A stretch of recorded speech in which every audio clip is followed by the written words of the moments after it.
Schools, क्या आपकी marketing भी सिर्फ एडमिशन सीजन के आसपास ही एक्टिव होती है? जनवरी से अप्रैल तक एड्स फ्लडेड होती है और उसके बाद शांति। जब एडमिशंस क्लोज होते हैं, ब्रांडिंग गायब हो जाता है। पेरेंट्स के दिमाग से ब्रांड का कनेक्शन ही टूट जाता है। आखिर इसके एडवर्स या ड्रॉबैक्स क्या होते हैं? सबसे पहले स्कूल्स को ये समझना पड़ेगा कि मार्केटिंग है क्या। जिस दिन आपको मार्केटिंग समझ में आ जाएगी तो आपको ये समझ में आ जाएगा कि इसका सीजन से कोई लेना देना नहीं है, ये थ्रू आउट द ईयर चलने वाला प्रोसेस है।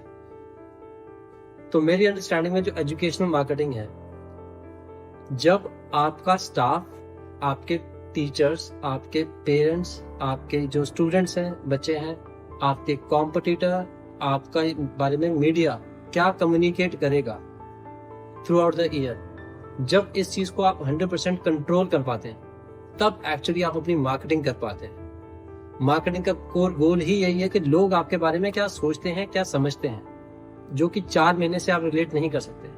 4 महीने के लिए आप दिख रहे हो, उसके बाद आप नहीं दिख रहे, तो वो तो सभी कर रहे हैं। और क्या पूरे साल जब आपका स्कूल चलता है तो बहुत सारे केसेस में क्या होता है कि बहुत सारे पेरेंट्स अपने एग्जिस्टिंग स्कूल से परेशान होते हैं और वो सोचते हैं कि अब मेरे बच्चों को इस बात समझ नहीं आ रहा, जब इस सीजन पे मैं निकाल देता हूँ, नेक्स्ट सीजन में मैं मूव कर जाऊंगा। या नेक्स्ट सीजन में अगर वो मूव करने का उसका इच्छा भी नहीं है, लेकिन अगर कुछ दूसरे स्कूल की कुछ ऐसी अच्छी बातें उसको नजर आती हैं कि यार ये स्कूल तो इतना कुछ करवा रहा है और मेरा एग्जिस्टिंग स्कूल कुछ भी नहीं कराता, तो जब वो थ्रू आउट द ईयर देखता है तो वो थोड़ा थोड़ा ड्रॉप करके आप वो कस्टमर एक मतलब आपका जो कंटेंट है उसको इतना ज्यादा कंज्यूम कर चुका होता है कि वो खुद डिसीजन लेता है। वो कहता है कि मैं चाहे 4 पैसे एक्स्ट्रा दे दूंगा, चाहे मैं इसमें 5,000, 10,000, 20,000 की फीस एक्स्ट्रा दे दूंगा, बट मैं अपने बच्चों को यहाँ डालूंगा जिन्होंने जो एक वैल्यू क्रिएट करना है मेरे बच्चे की लाइफ में, ना कि सिर्फ वो 4 महीने के सीजन में दिख रहे हैं जब हर कोई दिख रहा है और तब बॉम्बार्डिंग कर रहे हैं। स्कूल्स अगर सीजनल मार्केटिंग करते हैं तो क्या उसका लॉन्ग टर्म ब्रांड डैमेज होता है कुछ?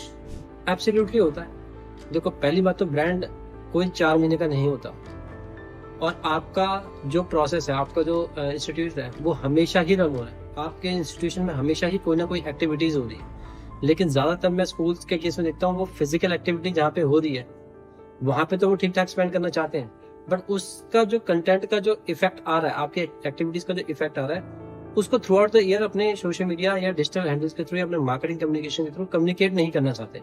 उनको वो बजट ज्यादा लगता है और ये कम लगता है जो फिजिकली खर्च रहे हैं। जबकि अगर आप थोड़ा सा रीजनेबली सोचेंगे तो जो आप एग्जिस्टिंग फिजिकल एक्टिविटी जो करवा रहे हैं उसका मार्केटिंग बजट बहुत बड़ा होता है, और उसको जो कम्युनिकेट करने वाला है वो तो खैर जीरो ही, क्योंकि आप लोग through out the year marketing नहीं कर रहे हैं। लेकिन अगर आप उसमें मतलब रीजनेबल तरीके से मार्केटिंग का एक बजट लगाएंगे तो आपको जो इम्पैक्ट आएगा शॉर्ट टर्म में या मैं बोलूँगा नेक्स्ट सीजन में, वो बहुत ज्यादा इफेक्टिव होगा। तो स्कूल्स आखिर अपनी मार्केटिंग कंसिस्टेंसी कैसे मेंटेन कर सकते हैं?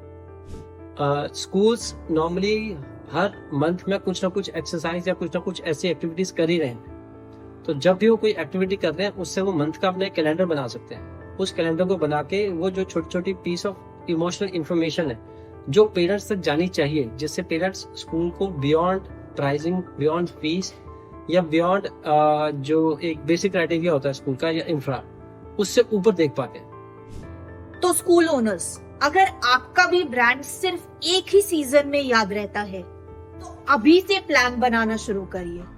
अपनी मार्केटिंग को लेकर एक डिजिटल कैलेंडर बनाइए और फिर उसके हिसाब से उसको फॉलो करिए।